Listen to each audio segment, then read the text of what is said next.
adult rewatching Disney movies, you realize just how freaking dark they actually are. So today we'll be looking at some of the most horrifying, traumatizing scenes in Disney movie history. From characters' gruesome deaths to creepy imagery. Let's talk about this and more only in today's video. Hey everyone, what's up and welcome back to Most Amazing Top 10. I'm your host Lindsay Ivan. Before we begin, let me know in the comments below, what's your favorite Disney movie? I gotta say, what is mine? Monsters Inc., which is like Pixar and Disney? I don't know, but let me know yours in the comments below. Now, with that being said, let's get on with the video. Starting off this countdown, we have Bruce. Fish are friends, not food, according to Bruce in Finding Nemo. Honestly, a vegetarian shark? Yeah, right. I mean, props to Bruce for trying to be good, but one sniff of blood and holy crap, he turned into a cold-blooded killer. Literally, his eyes turn black and he goes on a rampage doing anything and everything to kill and eat Marlin and Dory. Not to mention they had to throw in a creepy reference to The Shining when Bruce shoves his face through a porthole cover and yells, "Here's Brucey!" Way to play into the creep factor. And our ninth spot today, we have the death of Mufasa. Of course, I had to put his death on this list. It still haunts all us 90s babies to this day. Like, it literally came out of nowhere. Simba is fooling around, having a grand old time until he falls into a stampede of animals. But don't worry, his father saves the day. But by doing so, he gets trampled. At that moment, we are frantic like Simba. Is he dead? Is he alive? I don't know, but alas, he's alive and we see him climb up the cliff to his brother. We're all like, phew, close call. Psych, and Scar literally betrays his own brother and lets go of him, so he falls all the way back down to his death. The worst part is when we see Simba go over to his dead dad's body and start crying, telling him to get up. Oh, my heart can't take it. I'm so sorry, Simba. In our 8th spot, we have Ursula. If you guys are liking this video so far, then smash that like button because it really helps me out. As a kid, the final scene with Ursula and the Little Mermaid scared the crap out of me. There's just something so terrifying about a giant octopus emerging from the water, seeing her evil purple face cackle out loud. Not to mention her voice gets deeper and more evil and the weather around her churns. Everything about that scene is so dark, and as a kid I remember being terrified of giant Ursula. It gets even worse when Eric tries to save Ariel. He climbs aboard a wrecked ship and steers it right towards Ursula. He then impales her with the front of the ship. The most shocking thing about this is that Disney shows her getting impaled. It's pretty quick, but you do see it pierce her, and then Ursula lets out a huge groan in pain. To top it all off, she gets electrocuted, revealing her skeleton before she sinks down to the bottom of the sea. As a kid, that's bound to scare the crap out of ya. In our 7th spot, we have the pink elephants on parade sequence.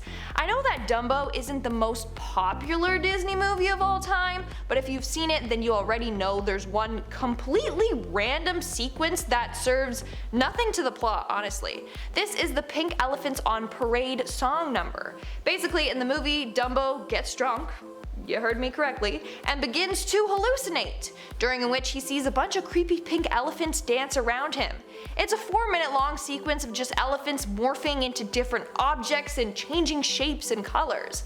It's literally as if Dumbo was going through a bad acid trip, and you're just sitting there watching this long trippy scene like, what's going on? The worst part is that weird person who's composed of elephant heads with creepy smiles. Like, why? Disney, why? Like, it's on the line of, wow, look how good the animation is, to, wow, look how freaking traumatizing the animation is. In our 6th spot, we have The Bridge to Terabithia. Okay, this movie used to be one of my favorites as a kid, probably because I had a crush on Josh Hutcherson and Anna Sophia Robb. But anyways, this movie always made me cry. No matter how many times I've seen it, I will always cry. I just can't get over the scene when Jesse finds out that Leslie dies. Now, you don't actually see Leslie's death, but you don't need to. It's traumatic either way. Also, it comes out of nowhere. Jesse was out having fun with his teacher, comes home, and then hears the news. Immediately, he's in disbelief and he's all like, "Y'all are lying," and starts crying. It just breaks my heart. Now, the movie was based on a book, so it's not like it's Disney's fault for killing Leslie, but still. I'll never get over that damn scene, and then the scenes after that show Jessie and Leslie's family grieving her loss. We are now at our 5th and halfway mark with Tadashi's death. I don't know about you, but when watching Big Hero 6, I did not think anything remotely depressing was going to happen. Boy, was I wrong. Disney makes us fall in love with the bond that siblings Hiro and Tadashi have. They were both orphaned at a young age, so they really stuck together. You can see just how much Hiro loves Tadashi, he really looks up to him. But out of nowhere, and I mean nowhere, Tadashi dies in a fire. So you're telling me Hiro had just lost his parents and now he loses his big brother? What the actual hell? Like, this one hits deep. Disney, you're cruel for that. In our fourth spot, we have The Incredibles. Hands down, one of my favorite Pixar / Disney movies. The first one though, not the second. I mean, the second was good, but the first one, mwah, love it. Anyways, one of the very first scenes really scared me as a kid.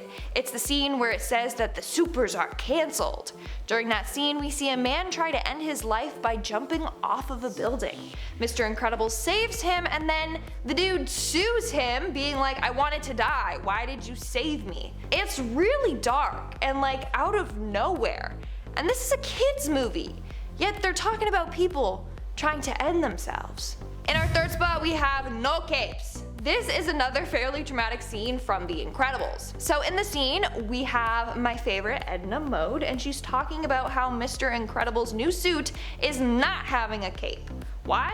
Because tons of superheroes have died from wearing capes. She names Thunderhead, Stratogal, Dino Guy, Splashdown, and others. All of them died tragically having their capes caught on something and then being dragged to their deaths. Not only does she talk about it, but there's a flashback and we see all their deaths happen. In fact, on the special features on the Incredibles DVD, you can see the info cards of all the supers mentioned in the film. If we look at Stratogal, it says her age, and she was just a high school student, making this even more dark. And then we have the ending scene, of course, when Syndrome gets his cape caught in a jet engine, and then you get what happens. He gets in there. Of course we don't see it, but like, we all know what went down. In our second spot, we have the toys under the bed. For this next point, let's take a look at Toy Story. So in the first Toy Story movie, the evil villain is Sid, a misbehaving kid that likes to torment his toys. Well, in one scene, Woody and Buzz get trapped inside of Sid's home. While trying to escape, they encounter the toys under the bed.